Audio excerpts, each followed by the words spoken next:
है, हल है, निष्कर्ष है, हर सवाल का हाजिर है जवाब, जिससे जुड़ा है परंपरा संस्कृति, संप्रति संप्रति संप्रति संप्रति।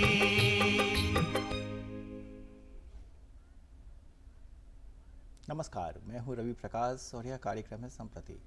आज है 24 तारीख महीने की, माफ़ करिएगा, और चुनाव का वक्त है पूरे देश में। रांची लोकसभा सीट पर कल मतदान होना है और झारखंड की दूसरी सीटों पर मतदान बाकी है, जो 1 जून को वहाँ पे वोट डाले जाएंगे। और पूरे मतदान की इस सीज़न के दौरान हम लोगों ने लगातार इस पर बात की है कि कैसे जागरूकता फैलाई जाए कि लोग जाकर वोट करें और अपने मुद्दों को लेकर जागरूक हों और सवाल पूछें उम्मीदवारों से कि भाई हमारा ये मुद्दा है, इस पर आपने क्या काम किया है, आपको ये काम करना चाहिए, ये सुझाव भी दें। तो आज के कार्यक्रम में भी इसी चीज़ को आगे बढ़ाते हुए बात करते हैं चुनाव की जागरूकता पर और वोटिंग के मुद्दों वगैरह पर। इस पर बात करने के लिए 2 खास लोगों को बुलाया है। हम स्वागत करते हैं श्री ओम प्रकाश अस्कर साहब का, जो वरिष्ठ पत्रकार हैं, कई अखबारों में संपादक रहे हैं और लंबे वक्त से इनकी नज़र रही है झारखंड, बिहार, बंगाल और आसपास के राज्यों के चुनावों पर। कई चुनाव को इन्होंने देखा है। और किशोर मंत्री साहब का, जो पहले भी कई दफ़ा हमारे कार्यक्रम में आ चुके हैं, चैम्बर ऑफ कॉमर्स के अध्यक्ष हैं और चुनाव पर भी हम लोगों ने पहले बात की है। आप दोनों का स्वागत है हमारे कार्यक्रम में। धन्यवाद सर, आपसे ही शुरू करना चाहते हैं कि आपके पास तो लंबा अनुभव है, आपने कई चुनाव देखे हैं पार्लियामेंट के, और अब चुनाव हो रहा है ये 2024 का। कितना कुछ बदला है माहौल और लोगों की जागरूकता को लेकर, अगर हम कहें तो क्या कुछ परिवर्तन हुआ? देखिए, जागरूकता की जहाँ तक बात है तो शुरू का जो चुनाव हुआ था, पहला आम चुनाव, मुझे नहीं लगता कि पहले आम चुनाव से और आज की तारीख में जो चुनाव हो रहे हैं, मतदान प्रतिशत में कोई बड़ा फेरबदल हुआ। इसलिए मैं मानता हूँ कि हम लोग निश्चिंत हो गए, जागरूक संघीय व्यवस्था के तहत सरकार बननी है, लोकतंत्र में ये व्यवस्था है और सबसे बड़ा लोकतांत्रिक देश होने के नाते अपने यहाँ ये व्यवस्था है कि हर 5 साल पर चुनाव होगा और जनता अपने प्रतिनिधि का चुनाव करेगी, जो उसकी बातें सुनेगा, उनके सुख दुख में काम आएगा, उनकी चीज़ें सरकार तक पहुँचाएगा, तदनुरूप काम होगा। इस व्यवस्था के तहत ये सारी चीज़ें हुई। लोकतंत्र का सबसे बड़ा ये एक महत्वपूर्ण हिस्सा था। लेकिन लोगों ने आज़ादी के बाद सिर्फ ये मान लिया कि हम आज़ाद हो गए और सरकार और शासन कैसे चलेगा, इसके लिए किसी की चिंता मुझे नहीं लगता है कि झलक रही है उस रूप में जिस रूप में होनी चाहिए थी। पहले का समय दूसरा था, आज का समय दूसरा था। पहले की साक्षरता दर आप उठा के देख लें और आज की साक्षरता देख लें। पढ़े लिखे लोगों की जमात हम लोगों ने ज़रूर खड़ी की, बुद्धिजीवी बढ़े, लेकिन आप वोटिंग परसेंट जब शहरों का देखेंगे, जहां माना जाता है कि पढ़े लिखे लोगों की जमात सबसे ज़्यादा शहरों में रहती है, वहां का सबसे वोटिंग खराब होता है। गांव में बल्कि इससे बेहतर है। तो मैं मानता हूं कि जो जागरूकता आनी चाहिए थी वो जागरूकता उस रूप में आई नहीं। लोगों ने अपने वोट का महत्व नहीं समझा, समझाने की बार बार कोशिश हुई। चुनाव आयोग के करोड़ों खर्च होते हैं। अभी मैं देख रहा था कहीं कि पहला चुनाव जब हुआ था तो उस समय प्रति व्यक्ति चुनाव आयोग यानी सरकार का जो खर्च था मतदान की प्रक्रिया संपन्न होने तक 60 पैसे का था, और 2019 का जब चुनाव हुआ तो वो पहुंच गया 72 रुपये पर। इस बार का चुनाव जो हो रहा है उसमें कहाँ जाएगा कहना मुश्किल है, क्योंकि महंगाई की बात सब लोग मान रहे हैं।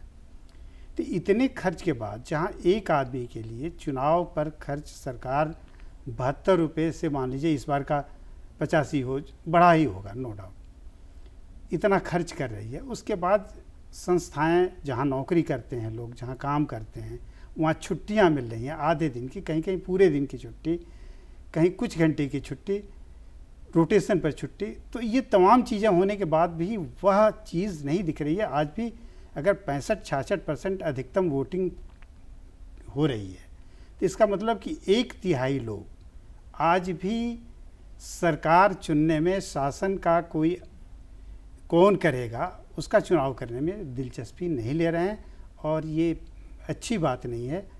और इसके प्रचार के लिए इतना खर्च हो रहा है, हम लोग बैठ के बात कर रहे हैं, दूसरे एनजीओ से लेके और सरकार तक सब लोग इस पर लगे हुए हैं कि कैसे मतदान का प्रतिशत बढ़े। तो ये चिंता की बात है, और जागरूकता मैं मानता हूं कि अभी तक नहीं आई है। थोड़ी सी स्थिति सुधरी 5वें चरण में, 6ठे चरण की स्थिति क्या होती है, 7वें चरण में क्या होती है, लेकिन ओवरऑल जो मुझे सीन दिख रहा है, अगर चूँकि 5 चरण के मतदान हो चुके हैं, तो ये ले दे के 60, 65, 66, इस 70 से ऊपर नहीं जाएगा। यानी इसका मतलब कि 1/3 के आसपास लोग अभी भी कटे हुए हैं। वो नहीं चाहते हैं, वो नहीं जानते हैं कि सरकार बनेगी तो उनके पसंद की बनेगी या किसी दूसरे के पसंद की बनेगी। जी सर, करना क्या चाहिए मतदान प्रतिशत बढ़ाने के लिए? सभी को नमस्ते, जोहार। मैं चैम्बर की ओर से इस बार काफ़ी प्रयास कर रहा हूं कि मतदाता बूथ तक जाएं, अपनी बातों को, जैसा कि सर ने बताया कि शहर में लोग इतना ध्यान नहीं देते हैं जबकि वो सबसे ज़्यादा शिक्षित हैं, लेकिन इस बार थोड़ा सा मैं उसमें उत्साह देख रहा हूँ। गांव में तो जो उत्साह है वो तो है, लेकिन शहर में भी इस बार उत्साहजनक माहौल बनाने का हमारा federation Jharkhand chamber of commerce and industries ने प्रयास किया है। और इसके लिए हमने 3-4 पदयात्रा भी पूरे शहर में किया है, और साथ में अभी हम लोग वीडियो के माध्यम से, छोटे छोटे क्लिप के माध्यम से लोगों से अनुरोध कर रहे हैं कि आप ज़रूर वोट देने के लिए मतदान केंद्र तक पहुँचें, क्योंकि ये चुनाव का पर्व, लोकतंत्र का गर्व को ये साक्षात करे। और इस पे हम लोगों को इस बार रांची वोट करेगा की आह्वान पर हम लोग चाहते हैं कि सारे जगह से सबसे ज़्यादा इस बार हमारा मतदान प्रतिशत हो, और ये प्रयास हम लोगों का जारी है। बहुत सारी समस्याएं आती हैं, लोगों को पता नहीं होता है पहले कि हमारा कहाँ बूथ है, क्या बूथ है, लेकिन इस बार सरकार ने ऐसा सिस्टम किया है जिससे कि हर कोई बता सकता है, पता कर सकता है, अपने घर बैठे पता कर सकता है कि मेरा बूथ कहाँ है, मेरा क्रमांक संख्या क्या है। तो एक अवेयरनेस आया है लोगों में, और सरकार ने इसमें अच्छे तरीके से लोगों को हेल्प भी किया है और अवेयरनेस भी किया है। जहाँ तक इस बार तो हम लोगों ने सारे संस्थाओं से, जो व्यापारिक संस्थाएं हैं, औद्योगिक संस्थाएं हैं, सबसे निवेदन किया है कि आप अपना कारोबार बंद करके और अपने कर्मचारी, इवन कि झाड़ू लगाने वाले को, गेट खोलने वाले दरबान को भी आप लेकर बूथ तक जाए। और उसके लिए हमारा जो आह्वान है वो सफल होता दिख रहा है, चूँकि बहुत जगह हम लोगों ने लिख के भी दिया है, कहा भी है, और उधर से रिप्लाई भी आ रहा है कि हम लोग ऐसा ज़रूर करेंगे। तो एक ये अच्छी बात अभी तक तो सामने आ रही है। फिर कल हम लोग देखेंगे क्या हो सकता है। कल हम लोग 1-2 जगह मतदाता स्वागत केंद्र भी बना रहे हैं, जिसमें हम लोग आने वाले मतदाताओं का स्वागत करेंगे, उनको अपनी ओर से हम लोग कॉम्प्लीमेंट्री देंगे, उनका सेल्फी पॉइंट बना रहे हैं, और उनके लिए पानी चाय की व्यवस्था भी करेंगे। तो ऐसा है कि पहले से ये चीज़ जो है उस पर ज़रूर जागरूकता आई है, हम कह सकते हैं सरकार की ओर से भी आई है और संस्था के तरफ से भी आ रही है। आज यहाँ रांची में इसके लिए काफ़ी प्रयास किया जा रहा है, और उस प्रयास में हम लोग भी साथ में लगे हुए हैं, और निश्चित रूप से इसका फलाफल अच्छा होगा। जहाँ तक लोकतंत्र, हमारा विश्व का सबसे बड़ा लोकतंत्र है, और उसका पर्व को हम पर्व नहीं महोत्सव के रूप में मनाना चाहते हैं। वोट दे करके, लोगों को वोट दिला करके, अपने रिश्तेदार, नातेदार, मित्र, हित जो भी है सबसे रिक्वेस्ट करके कि आप वोट दें। इस बार हमने और प्रयास किया है, हम लोग अपार्टमेंट में भी कहे हैं कि भाई सबका नंबर कलेक्ट किए हैं, अगर कोई नहीं आएगा तो उसको हम लोग फ़ोन करके कहेंगे कि आप आइए वोट देने। बहुत अच्छा। क्योंकि ये रांची एक मिसाल बनना चाहिए। जो जैसा मैं पीछे से देख रहा हूँ कि कहीं कहीं इतनी उदासीनता है, 50%, 60%, 55%, तो इस बार हमारा पूरा टीम इसमें लगा हुआ है कि इस बार हम लोग वोट परसेंटेज बढ़ाएंगे और बढ़ाना भी चाहिए।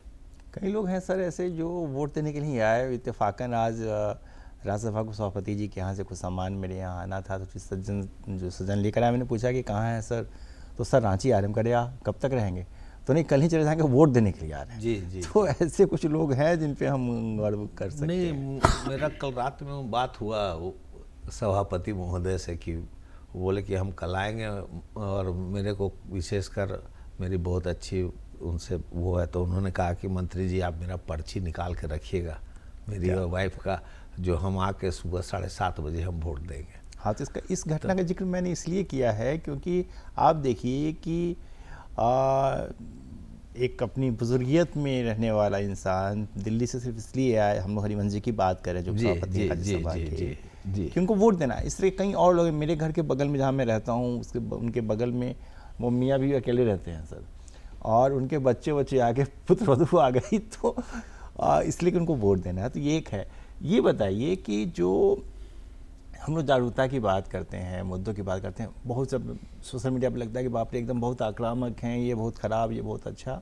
इसके बावजूद वो ट्रांसलेट काहे नहीं हो पाता है वोट में? इसकी क्या वजह आपको नज़र आती है? अगर कहीं कमी है तो, क्योंकि हम लोग 100% तो कभी नहीं पहुँच पाते। मैं मानता हूँ कमी है, बिल्कुल कमी है। कमी नहीं होती तो आज हम लोग डिस्कशन की ज़रूरत भी नहीं पड़ती जी। सबसे ज़रूरी है कि पहले लोग ये समझें कि हमारे वोट की कीमत क्या है। और जब वोट की कीमत की हम लोग बात करेंगे तो कुछ पुराने प्रसंगों पर हम लोग को जाना पड़ेगा। हम लोग बार बार एक एग्जाम्पल देते हैं अटल बिहारी वाजपेयी की सरकार के जाने का, कि एक वोट से वो सरकार चली गई थी। एक एग्जाम्पल हम लोग के पास होता है। लेकिन वोट का मतलब मताधिकार से अभी हम लोग बात कर रहे हैं, लेकिन मताधिकार ये कई संदर्भों में प्रयोग होता है, इसलिए मैं वोट की बात कर रहा हूँ। कि आप देखिएगा कि जब किसी को सज़ा हो जाती है तो वो चला जाता है ऊंची अदालतों के डिवीज़न बेंच में, जिसमें 3, 4, 5 जज होते हैं। जब एक रूपता फैसले में नहीं होती है, सबकी मतभिन्नता होती है, तो वहाँ बहुमत से तय होता है फैसला, और हो सकता है कि फांसी पाने वाले को रिहाई हो जाए उसकी, और जिसकी रिहाई हो गई थी उसको फांसी हो जाए। ये वोट का कमाल है। इसमें एक वोट भी मायने रखता है। चूँकि 3 लोग होंगे तो जाहिर है कि एक का ही अंतर होगा। दूसरा कि जब हम पुरानी चीज़ों पर जाते हैं तो बहुत पहले सरदार वल्लभ भाई पटेल को हम लोग लौह पुरुष और क्या क्या कह के आज भी नाम लेते रहते हैं। ये हम लोग को शायद पता नहीं है, या बहुतों को पता नहीं होगा कि अहमदाबाद म्यूनिसिपल कॉरपोरेशन का चुनाव वो 1917 में वो लड़ रहे थे। सिर्फ एक वोट से उनकी जैसी पर्सनालिटी को हारना पड़ा, जिनको हम लोग आज राजनीति का आदर्श मानते हैं। वहाँ राजस्थान में सीपी जोशी एक वोट से हार गए। तो उसमें तो बड़ा दिलचस्प किस्सा ये है कि जो ड्राइवर सीपी जोशी को लेके घूम रहा था, वो ड्राइवर वोट नहीं डाल पाया, और जब हारे तो वो ड्राइवर को डांटे जा रहे थे। ड्राइवर का क्या दोष, वो तो लेके घूम रहा था, और वो भी निश्चिंत थे कि अच्छा ये नहीं देगा तो क्या होगा। लेकिन एक ड्राइवर का वोट उनको नहीं मिला। अगर वो डाल दिया होता तो शायद सीपी जोशी जीत गए होते। और भी कुछ पुराने दृष्टांत, अगर विदेशों में आप जाएंगे तो विदेशों में देखेंगे कि कई ऐसे देश हैं जहाँ की वोट करना अनिवार्य कर दिया गया है। हम लोग क्या आज तक अनिवार्य शब्द वोटिंग के लिए इस्तेमाल नहीं हुआ, बल्कि प्रसंग में आएगा कि आडवाणी जी ने कहा कि इसको अनिवार्य कर देना चाहिए, वोटिंग राइट छीन लेना चाहिए। सुप्रीम कोर्ट भी चिंतित हो चुका है कि वोट देना मस्ट होना चाहिए, आवश्यक कर देना चाहिए। जर्मनी में इंग्लैंड बोल रहा है, अमेरिका की एक कहानी है कि अमेरिका में राजभाषा क्या हो, जैसे हम लोग क्या हिंदी राजभाषा है, तो उनके यहाँ राजभाषा के चयन के लिए 2 भाषाएं थी। एक भाषा थी जर्मन और दूसरी भाषा थी अंग्रेजी। सिर्फ एक वोट की वजह से जर्मन राजभाषा नहीं बनी और वहाँ अंग्रेजी राजभाषा बन गई। हिटलर का नाम हम लोग लेते रहते हैं, हिटलर शाही, और जहाँ भी हिटलर को एक पर्याय ही बना लिया हम लोगों ने तानाशाह का, जो उनका रवैया था। हिटलर के बारे में कहा जाता है कि हिटलर जिस नाजी पार्टी के लीडर बने, सिर्फ एक वोट से वो जीत गए थे और नाजी पार्टी के लीडर बने, और बाद में जो उन्होंने अपना रुख अपनाया, जिसको हम लोग हिटलर शाही या तानाशाही के रूप में, प्रतीक के रूप में उसको कोट करते रहते हैं। तो ये जब चीज़ें लोगों को समझ में आ जाएंगी जिस दिन कि ये वोट का कीमत क्या है, वोट की कीमत क्या है, और उसके महत्व को समझ लेंगे, तो मुझे लगता है कि हर आदमी की दिलचस्पी जगेगी। लेकिन कानून जब तक नहीं बनता है, कानून का डंडा नहीं चलता है, कुछ लोगों की आदत होती है कि वो ऐसा तब तक करते रहते हैं जब तक उन पर कोई कानूनी कार्रवाई ना हो जाए। कानूनन जब तक इसको बाध्य नहीं किया जाएगा, मुझे लगता है कि इस देश में बहाने खोजने वाले अनगिनत लोग मिल जाएंगे। मुझे आश्चर्य होता है और श्रद्धापूर्वक सर झुक जाता है जब पता चलता है कि कोई विकलांग, कोई बूढ़ा, कोई 105 बरस का आदमी खाट पर लाद के लोग लेके आते हैं बूथ पर, वो वोट डालता है। और हम लोग मतलब हम पढ़े लिखे लोगों की जमात में बोल रहा हूँ, इसे जमात बार बार इस्तेमाल कर रहा हूँ कि आज पढ़े लिखे लोगों की तादाद देश में ज़्यादा हो गई है, अनपढ़ों की तादाद अब गिनी चुनी रह गई है। शायद पुरानी पीढ़ी में कुछ लोग बचे हों, नई पीढ़ी में कोई अब अनपढ़ पढ़ ही लेता है। नहीं, पढ़ ही लेता है। जी, कुछ बोल रहे हैं। मैं ये भी मैं सर की बात को आगे बढ़ा रहा हूँ। इस बार सरकार ने बहुत अच्छा एक निर्णय लिया है, 85 वर्ष से ऊपर वालों के लिए वोट देने के लिए उनके घर में जाके लोग वोट ले रहे हैं। दिव्यांगों के लिए व्यवस्था बनाई गई है। तो सरकार सोच रही है, ऐसा नहीं है कि कुछ हम लोग सिर्फ सोच रहे हैं, सरकार भी सोच रही है, एक कदम वो भी हमारे साथ आगे चल रही है। तो इसका असर देखने को मिलेगा, धीरे धीरे मिलेगा। अब जहाँ तक कानून की बात है, कानून बना दीजिए वो तो अलग विषय है। मैंने नागपुर में सुना है कि बहुत कम वोट हुआ तो वहाँ के जो लीडर थे उन्होंने सेम का बोर्ड भी लगाया, जिन्होंने वोट नहीं दिया उसके लिए। और यहाँ भी हम लोग चर्चा करते हैं कि हम लोग कैसा कानून होना चाहिए कि लोग वोट देने जाएं। तो कहीं चर्चा में हमने भी कहा कि भाई एक बार तो पूरा सब तरफ से उसको बहुत शिकंजा नहीं कसना चाहिए, लेकिन जो वोट नहीं दे उसका लिस्ट टंगवाइए। वो तो मंत्री जी, इसमें मैं इसलिए कह रहा था कि ये 75 साल बाद, आज़ादी का 75 साल बीती है और 75 साल बाद हम लोग ये चर्चा कर रहे हैं कि वोटिंग परसेंट जहाँ से चला था लगभग उसी के आसपास घूम रहा है। ये वोट डालने वाले नहीं बढ़ रहे हैं। तो कानून का मतलब कोई ऐसा नियम, कानून ही सिर्फ नहीं होता है, नियम भी कुछ होते हैं। जैसे मान लीजिए जो कई तरह की सुविधाएं सब्सिडी सरकार देती है, वो सब्सिडी बंद कर दे कि जो वोट नहीं डालेगा वो सब्सिडी बंद कर दे। आप सामने उदाहरण देख रहे हैं कि एक नेता ने वोट डाला पोस्टल बैलेट से या न डाला, लेकिन इसलिए उसके खिलाफ एक्शन कहा गया कि उन्होंने वोट नहीं डाला। तो जब वोट डालने के लिए इस तरह पार्टियां अपने लोगों पर कार्रवाई कर सकती हैं, तो आम आदमी पर कुछ ऐसी सख्ती करनी पड़ेगी। और मैं नहीं कहता हूं कि उसके लिए फांसी और जेल और इस तरह के प्रावधान होने चाहिए, आर्थिक दंड लगाना चाहिए, उनकी सुविधाओं में कटौती करनी चाहिए, जो सरकारी छूट और सुविधाएं। एक चीज़ और सर हम ये कहना चाह रहे हैं कि ठीक है, हाँ, एक तो यह है कि आप वोट देने नहीं जा रहे हैं और आपको सारी सुविधाएं मिल रही हैं, तो ठीक है, कानून हो, बाध्यता हो, आपका मॉडल भी है कि आप नैतिक तौर पे भी जाएं। लेकिन एक चीज़ और आता है कि कई बार एक वजह भी थी कि मुझे याद है कि मैं एक बार बाबूलाल मरांडी के साथ बैठा था, जामताड़ा पे हम लोग बात कर रहे थे कि जामताड़ा में ठगी होती है। तो बहुत पहले की बात है, 4-5 साल पहले की बात है। बाबूलाल जी ने कहा कि नहीं, वो भी देखना पड़ेगा कि यार उसको कहाँ एम्प्लॉय करोगे तुम, उसके एम्प्लॉयमेंट का जरिया क्या है। तो हम ये समझना चाह रहे हैं आप दोनों ही लोगों से कि क्या यह वजह भी हो सकती है, जैसे अभी मैं गोड्डा में था, कल मैं आया हूँ गोड्डा कंस्टिट्यूंसी में 3 दिनों से था, तो मैं कम से कम 2 ऐसे गाँवों में गया जहाँ पे न तो बीजेपी का कैंडिडेट गया था और न कांग्रेस का कैंडिडेट गया था, दोनों ही नहीं गए। और लड़ाई वहाँ पे बीजेपी कांग्रेस के बीच में है, जहाँ पे कोई अपर एंड में है, कोई लोअर एंड में है, लेकिन लड़ाई इन्हीं दोनों के बीच में होनी है, इन्हीं दोनों में से कोई जीतेगा। दोनों ही नहीं गए थे। तो क्या कहीं पे नेताओं में भी कमी है जिसकी वजह से लोग जागरूक नहीं हो पाते? ये सवाल आप दोनों लोगों से एक एक करके बताइए। ये दोनों बात है, नेताओं में कमी है।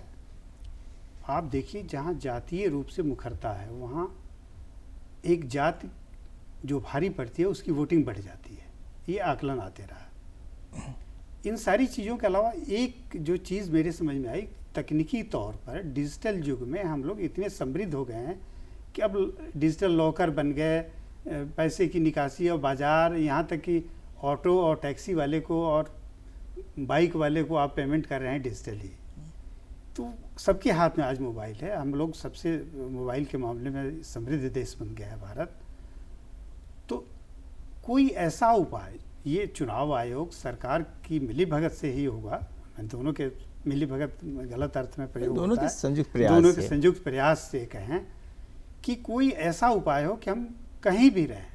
बिल्कुल आपका सवाल जेन्युइन था कि जो लोग पंजाब में हैं, जो हरियाणा में हैं, जो दूसरे प्रदेशों में हैं, इसी झारखंड के अगर हों, दूसरे प्रदेशों में हैं या किसी भी राज्य के हो सकते हैं, तो वो सिर्फ वोट डालने के लिए उनके पास जो आर्थिक बोझ होगा आने जाने का, सब लोग हरिवंश जी नहीं हो सकते हैं, सब लोग राज्यसभा के उपसभापति नहीं हो सकते हैं, आम आदमी है। आम आदमी को ध्यान में रख के सरकार को ये कोशिश करनी चाहिए कि वोटिंग का कोई ऐसा सिस्टम इवॉल्व किया जाए, डेवलप किया जाए, जिसके माध्यम से जिस तरह हम मोबाइल से पेमेंट करते हैं, मोबाइल से हम वोटिंग घर में बैठे कर सकें।